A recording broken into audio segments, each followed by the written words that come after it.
I mean, I just figured you've been happily in your other relationship for 7 years. I mean, I don't understand.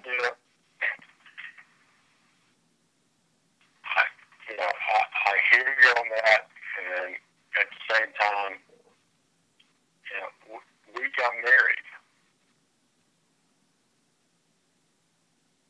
back in the day, and I'm not married to this other woman, or I'm not married to anybody else. And I am not going to get married to anybody else. I'm going to be a single man for the rest of my life, as far as I'm concerned.